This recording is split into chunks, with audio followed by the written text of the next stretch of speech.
Before history breaks, it rarely announces itself. It doesn't arrive with noise or warning.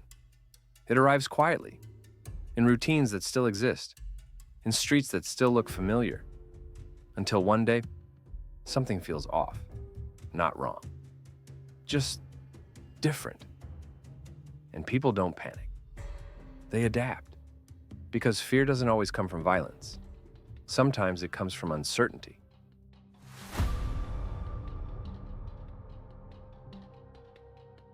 In 1941, life in occupied Poland didn't collapse overnight.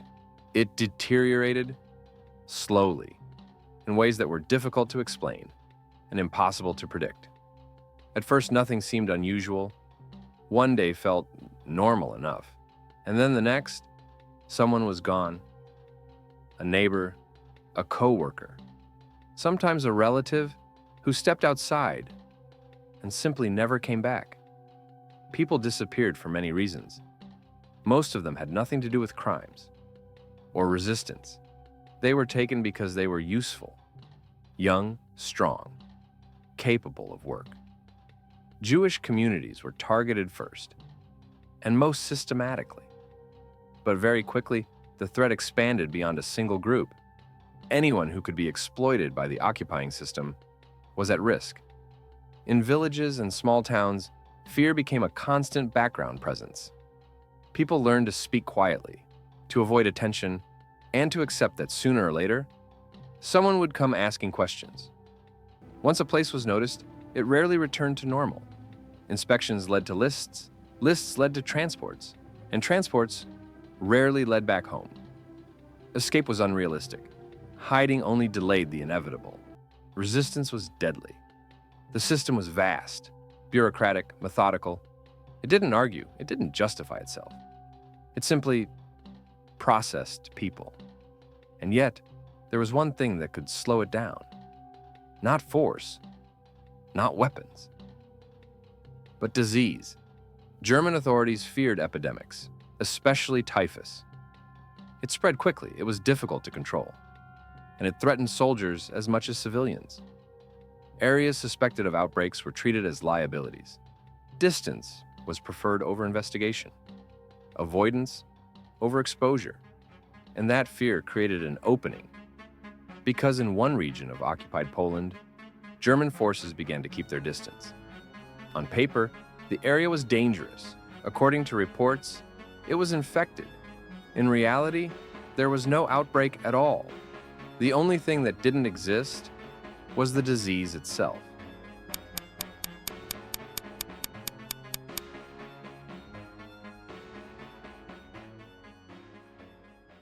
At the center of this story was Eugeniusz Łazowski. He wasn't a resistance commander or a political figure. He was a physician, a local doctor working among civilians with limited resources and constant pressure from occupying authorities. Before the war, Łazowski had lived a relatively ordinary life. During the occupation, everything changed. Patients no longer came only with medical problems. They came with fear, with rumors, with the same question asked again and again.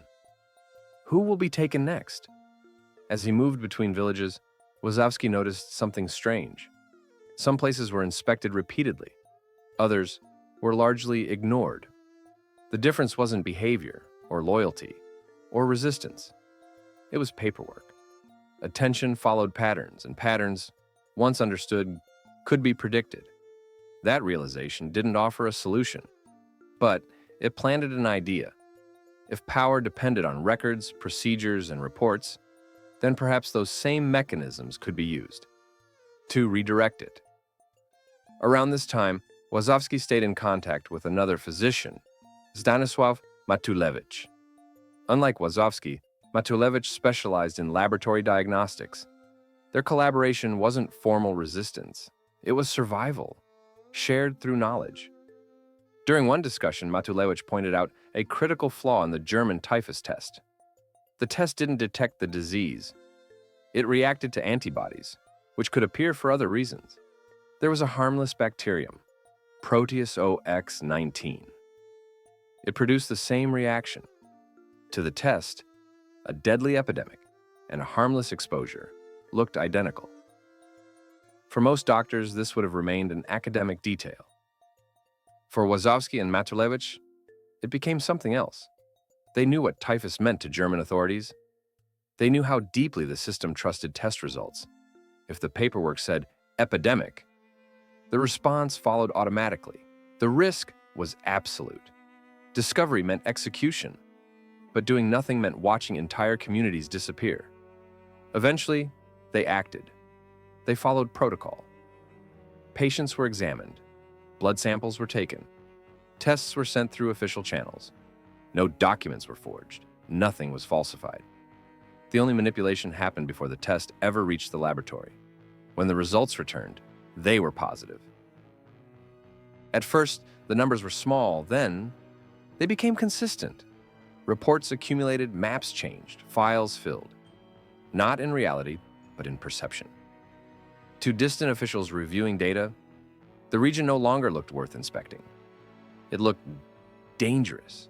Patrols were reduced, inspections postponed, deportations slowed. Not out of mercy, but caution. There was no outbreak, no spreading illness, no wave of sickness, only paperwork, reinforcing itself. Eventually, suspicion emerged. German medical inspectors were sent to verify the situation. For Łazowski, this was the moment everything could collapse. But there was no improvisation. Procedure was followed. Blood samples were taken. Records were presented. The inspectors focused on data, not on reality.